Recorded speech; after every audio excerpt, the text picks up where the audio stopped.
Hello everyone. Kesagar पब्लिकेशनच्या Kesagar career academy या YouTube चॅनलवरती तुमचं पुन्हा एकदा स्वागत आहे. स्पर्धा परीक्षेचं जग आहे. प्रत्येक विद्यार्थी स्ट्रगल करतोय, अफाट मेहनत घेतोय, लायब्ररी जॉईन करतोय किंवा नवीन नवीन रिसोर्सेस वापरतोय. पण या सगळ्यांमध्ये कुठंतरी आपण भरकटू नये किंवा एक स्ट्रॅटेजी जी हवी ती स्ट्रॅटेजी जर आपण फॉलो करत नसेल, कन्सिस्टन्सी आपल्याकडे नसेल, तर फायनली आपल्या तोंडातून काय शब्द निघतात, अरे यावेळेस पण माझं नाही झालं. ठीक आहे, ओके. बघा, जर या स्पर्धा परीक्षा क्षेत्रामध्ये तुम्हाला टिकायचं असेल तर तुम्हाला कट ऑफचा विचार नाही करायचा. तुम्हाला कट ऑफपेक्षा जास्त मार्क्स घ्यायचेत. ओके. आणि जर तुम्ही प्रॉपर एक रोडमॅप न बनवता, एक स्ट्रॅटेजी न बनवता जर तुम्ही ही जर्नी स्टार्ट केली असेल तर तुम्ही इथंच थांबा. कारण का, याच्यामधून आउटपुट काहीच मिळणार नाहीत. तर आज आपण बघणार आहोत की 4 अशा कोणत्या गोष्टी आहेत की ज्या तुम्हाला टॉपर बनवतील. डेफिनेटली टॉपर बनवतील. आता काही स्टुडंट म्हणतील की मॅडम नाही बनवलं तर. हे बघा, याच्यामधलीच एक जी फॉर्म्युला आहे किंवा एक जी टिप्स आहे त्याच्यावरून तुमच्या लक्षात येईल, ज्याला आपण माइंडसेट बोलतो, ती किती इम्पॉर्टंट आहे. ठीक आहे, तर बघूया आपण 4 सिक्रेट हॅबिट्स आहेत ज्या टॉपर्स लोकांच्या असतात आणि जर त्या हॅबिट तुम्ही पण फॉलो केल्या तर डेफिनेटली तुम्ही पण टॉपर बनू शकता. ठीक आहे, ओके. चला, तर आपण बघूया पहिली अशी कोणती हॅबिट आहे जी आपल्याला टॉपर बनवेल. लक्षात घ्या, सुरुवातीला 4 हॅबिट किंवा 4 फॉर्म्युले डिस्कस करण्याच्या आधी एक गोष्ट क्लिअर पाहिजे की तुम्ही जे काही ही जर्नी स्टार्ट केली आहे त्याच्या पाठीमागचं रिझन काय आहे. बरोबर, तुम्ही कशासाठी ही जर्नी स्टार्ट केली आहे त्याला तुम्ही तुमचं मोटिवेशन बनवू शकता. त्याच्यासाठी कुठले मोटिवेशनल कोट्स वगैरे डेली बघायची गरज नाही किंवा मोटिवेशनल व्हिडिओज वगैरे डेली बघायची गरज नाही. सेल्फ मोटिवेशन खूप जास्त इम्पॉर्टंट असतं. ही गोष्ट थोडीशी लक्षात ठेवा. ठीक आहे, ओके. बघा, स्टेप नंबर 1 आहे माइंडसेट किंवा ज्याला तुम्ही फॉर्म्युला नंबर 1 म्हणू शकता. आता हा माइंडसेट काय आहे बघा, जेव्हा आपण जन्मतो, बरोबर, जेव्हा आपण जन्मतो, लहान बाळ आहे, त्या लहान बाळासाठी चालणं हे खूप मोठं टास्क असतं. म्हणजे जगातील खूप मोठी गोष्ट आहे की मला चालता येईल का नाही येईल. बरोबर, आता हा विचार त्या लहान मुलाला करता येत नसतो, पण त्या सिच्युएशनमध्ये, त्या कंडिशनमध्ये त्या लहान बाळासाठी चालायला येणं ही खूप डिफिकल्ट गोष्ट असते. बरोबर, पण हळूहळू काय होतं, ते बाळ क्राउलिंग करायला लागतं, रांगायला लागतं, मग हळूहळू उठायला लागतं, चालायला लागतं, चालता चालता ते पडतं. पण फायनली काय होतं, फायनली त्या बाळाला चालायला यायला लागतं. बरोबर, त्याच्यानंतरची स्टेज काय आहे, त्याच्यानंतरची स्टेज आहे की बाबा सायकल शिकणं. बरोबर, त्या एजमध्ये सगळ्यात डिफिकल्ट गोष्ट आपल्याला कोणती वाटते, अरे सायकल शिकली पाहिजे किंवा मला सायकल आली पाहिजे. बरोबर, पण हाच क्वेश्चन जर तुम्हाला आत्ता कोणी केला की बाबा तुला चालता येतं किंवा तुला सायकल येते, तर तुम्ही काय म्हणाल, अरे हा कसला क्वेश्चन आहे, फार इझी आहे हे तर. बरोबर, एक्झॅक्ट तुम्हाला हेच लक्षात ठेवायचं आहे की 0 टू हिरो आपल्याला बनायचं आहे. आता तुम्ही कोणत्या पोझिशनला आहेत त्याचा विचार करू नका. ठीक आहे,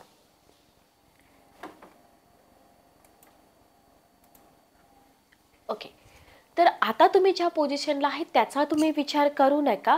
मे बी काही विद्यार्थी असे असतील की जे स्कूल टाईममध्ये ज्यांचे रिझल्ट चांगले नसतील किंवा काही स्टुडंट असे असतील जे कॉलेज टाईममध्ये त्यांचा परफॉर्मन्स चांगला नसेल आणि त्याच्यामुळं त्यांना असं वाटत असेल की ही जी काही स्पर्धा परीक्षा आहे ती मी क्रॅक करू शकेन का नाही. बरोबर, हा तुमचा माइंडसेट असेल. बरोबर, पण हा माइंडसेट जो आहे ना तो तुम्ही दूर करा. लक्षात घ्या, डेफिनेटली तुम्ही करू शकता. आणि सॉरी, जेव्हा तुम्ही कराल तेव्हा तुम्ही म्हणाल, अरे ही जर्नी फार सोपी होती. बरोबर, पण याच्यासाठी तुम्हाला तुमचा जो माइंडसेट आहे, तुमचं जे थिंकिंग आहे ते पॉझिटिव्ह ठेवलं पाहिजे की मी ही गोष्ट करू शकेन किंवा मी पोस्ट अचीव करू शकेन. ठीक आहे, ओके. तर हा झाला आपला फॉर्म्युला नंबर 1. आय होप तुम्हाला हा फॉर्म्युला क्लिअर झाला असेल. नेक्स्ट आपण बघूया. नेक्स्ट आहे स्टेप नंबर 2, पॅटर्न ॲनालिसिस. बघा, खूप सारे विद्यार्थी म्हणण्यापेक्षा लाखो विद्यार्थी आहेत जे परीक्षा देतात. ठीक आहे, लाखो विद्यार्थी परीक्षा देतात, पण त्यातले असे किती विद्यार्थी आहेत की ज्यांनी फॉर एक्झाम्पल मी इथं तुम्हाला थोडंसं एक्सप्लेन करून सांगते. तुम्ही देताय राज्यसेवेची एक्झाम, बरोबर? तुम्ही राज्यसेवेची एक्झाम देताय, पण त्या परीक्षेसाठी काय अभ्यासक्रम आहे, बरोबर? काय अभ्यासक्रम आहे? पूर्वी झालेले पेपर्स कसे आहेत, बरोबर? किंवा कशा प्रकारे या परीक्षेची तयारी केली पाहिजे, त्याच्यासाठी किती वेळ अभ्यास केला पाहिजे, हे जर तुम्हाला माहीत नसेल, बरोबर, तर तुम्ही जे काय करताय त्याला काही व्हॅल्यूच नाहीये. Okay, clear? म्हणजे तुम्ही ब्लाइंडली एखादी गोष्ट करू नका, त्याच्यासाठी प्रॉपर तुमचं नियोजन पाहिजे. आणि हा जो तुमच्या परीक्षेचा पॅटर्न आहे, तो पॅटर्न तुमचा ॲनालिसिस करून झाला पाहिजे की आपण जी एक्झाम देतोय ती एक्झाम कोणत्या लेवलची आहे, त्याच्यासाठी किती वेळा अभ्यास केला पाहिजे, कोणती पुस्तकं वापरली पाहिजेत, प्रिव्हियस इयरचे क्वेश्चन पेपर सॉल्व्ह केले पाहिजेत का, मग पेपर ॲनालिसिस कसं केलं पाहिजे, कोणते एज्युकेटर्स फॉलो केले पाहिजेत, या सगळ्या गोष्टी तुमच्या फिक्स असल्या पाहिजेत, तरच तुम्हाला कुठंतरी सक्सेस मिळणार आहे. ओके, म्हणजे पॅटर्न ॲनालिसिस जे आहे ना, ते आपल्या टॉपर बनण्यामध्ये फार मोठी भूमिका प्ले करतं असं तुम्ही म्हणू शकता. तुम्हाला असं नेहमी सांगितलं जातं की तुम्ही जी गेम खेळताय त्या गेमचे रूलच जर तुम्हाला माहीत नसतील तर तुम्ही ती गेम जिंकू शकता का? नाही जिंकू शकत. सेम तसंच आहे की ब्लाइंडली कुठल्याही गोष्टीवरती विश्वास ठेवू नका. भले टॉपर्स लोक सांगत असतील, तुमचे मित्रमैत्रिणी सांगत असतील, तरीही तुम्ही थोडंसं जज करून बघा की आपण जे काही करतोय, आपण ज्या पोस्टसाठी ट्राय करतोय, तर त्याची रिक्वायरमेंट काय आहे, किती तास आपण अभ्यास केला पाहिजे. ओके, तर हा झाला आपला फॉर्म्युला नंबर 2. आपला फॉर्म्युला नंबर 3 आपण इथं बघूया. फॉर्म्युला नंबर 3 आहे आपला रिसोर्सेस, ज्याला आपण स्टेप नंबर 3 असं म्हणतो. बघा, इथं जर आपण बघितलं ना, तर मी तुम्हाला एक इथं थोडंसं एक्सप्लेन करेन. एकच मिनिट थांबा. बघा, थोडक्यात मी एक्सप्लेन करेन. एक बघा, एक श्याम नावाचा शेतकरी आहे, ठीक आहे. एक श्याम नावाचा शेतकरी आहे. या श्याम नावाच्या शेतकऱ्याला ना विहीर पाडायची, ठीक आहे. याला विहीर पाडायची. तो काय करतोय, तो 1 नंबरच्या ठिकाणी खोदायला चालू करतो. ही जी जागा आहे इथं खोदायला चालू करतो. इथंपर्यंत जातो, सोडून देतो. पुन्हा 2 नंबरवरती येतो, पुन्हा खोदायला चालू करतो. इथंपर्यंत जातो, सोडून देतो. पुन्हा 3 नंबरच्या जागेवरती जातो, इथंपर्यंत खोदायला चालू करतो, इथं स्टॉप करतो. 4 नंबरला जातो, इथंपर्यंत खोदतो, स्टॉप होतो, ठीक आहे. याचा अर्थ काय किंवा याच्यावरून तुम्ही काय शिकणार, लक्षात घ्या. याचा अर्थ असा की बाबा या श्यामला पाणी कुठं लागलं असतं, इथंच कुठंतरी खाली लागलं असतं, ठीक आहे. इथंच कुठंतरी खाली लागलं असतं, पण त्यानं काय केलं, इथंच सोडून दिलं, पुन्हा इथंच प्रयत्न सोडून दिले, पुन्हा इथंच प्रयत्न सोडून दिले. याचा अर्थ असा की आत्ता जे विद्यार्थी फॉलो करतात, उदाहरणार्थ तुम्ही एका परीक्षेची तयारी करता, त्याच्यासोबत दुसऱ्या परीक्षेची तयारी करता, ज्याचा सिलेबस वेगळा असेल, यूट्यूब चॅनल असतील किंवा पुस्तकं असतील, एखादं लेक्चर यूट्यूब चॅनलवरनं बघणं, दुसरं लेक्चर दुसरीकडूनच कुठून तरी बघणं, एका टॉपिकसाठी एका एज्युकेटरला फॉलो करणं, दुसऱ्या टॉपिकसाठी दुसऱ्या एज्युकेटरला फॉलो करणं, या सगळ्या गोष्टीमुळे काय होतं, तुमचा प्रॉपर स्टडी होत नाही. जे रिसोर्सेस आपण म्हणतो ना, ते रिसोर्सेस तुमचे पक्के असले पाहिजेत. तर काय होईल, तर तुम्ही एखादी गोष्ट अचीव करू शकाल. अदरवाईज तुम्ही भरकटत जाल. तर सगळ्यात महत्त्वाचं काय आहे, आपण जे म्हणतो ना की यूट्यूब चॅनलवरून जर तुम्ही सगळं कंटेंट गोळा करत असाल तर पॉसिबल आहे का? सिलेबस कंप्लीट होणं पॉसिबल नाही. तर तुम्हाला इथं प्रॉपर पुस्तकं वापरली पाहिजेत. स्पेसिफिक सब्जेक्टसाठी स्पेसिफिक एखाद्या शिक्षकाला तुम्ही फॉलो केलं पाहिजे. आणि तुमचा फोकस जो आहे ना, तो फोकस तुमचा जे तुम्हाला हवं आहे, ज्या एक्झामसाठी तुम्ही प्रिपेअर करताय त्याच्यावरतीच असला पाहिजे. आता काही विद्यार्थी इथं म्हणतील की नाही मॅडम, खूप सारे टॉपर्स असे पण आहेत की ज्यांनी ॲट अ टाइम खूप साऱ्या एक्झाम क्वालिफाय केल्यात, बरोबर. बघा, पर्सन टू पर्सन चेंज होऊ शकतं, IQ डिफरन्स असू शकतो, बरोबर. पण जर सक्सेस मिळवायचा असेल तर रिसोर्सेस ही जी गोष्ट मी सांगितली ना, ही गोष्ट खूप महत्त्वाची आहे आणि डेफिनेटली ती गोष्ट तुम्हाला पण पटली असेल, ठीक आहे. ओके, हा झाला आपला फॉर्म्युला नंबर 3. आपला फॉर्म्युला नंबर 4 आहे सेल्फ चेक. आता हे सेल्फ चेक काय आहे, फॉर एक्झाम्पल बघा की तुम्ही डेली जेवण करता, बरोबर?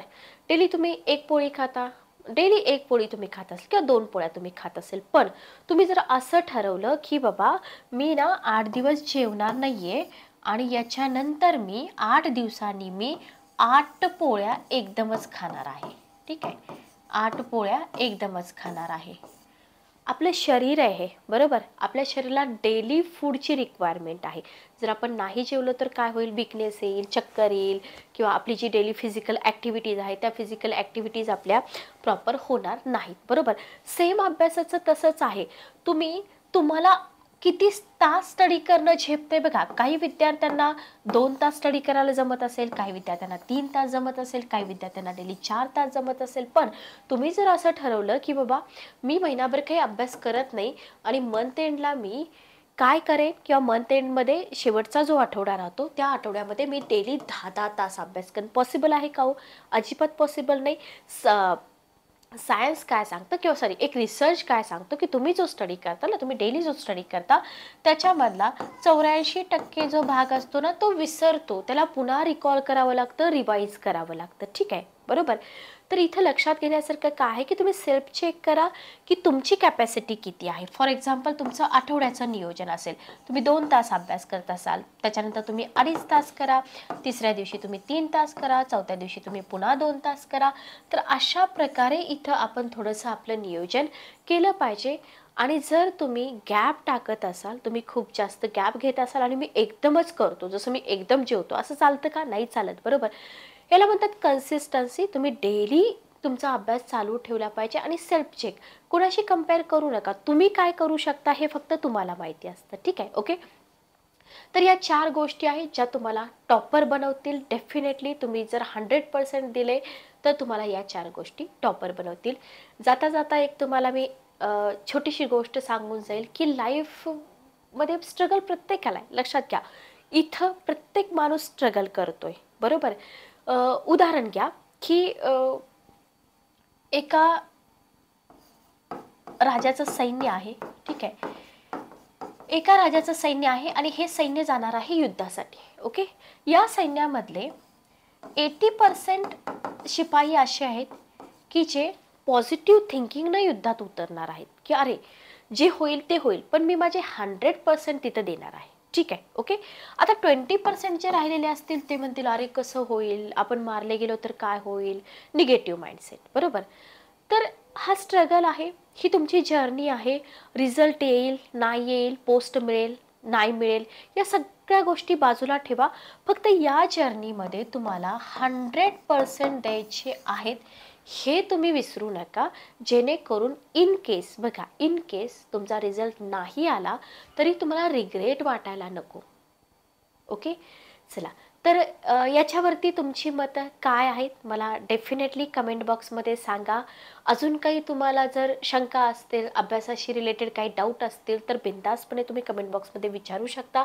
इथं मी माझा नंबर शेअर करते, 9404033073. असेच काही टिप्स आणि ट्रिक्सचे छोटे छोटे व्हिडिओ तुमच्यासाठी येत राहतील. भेटूया नेक्स्ट सेशनमध्ये. Good day, take care.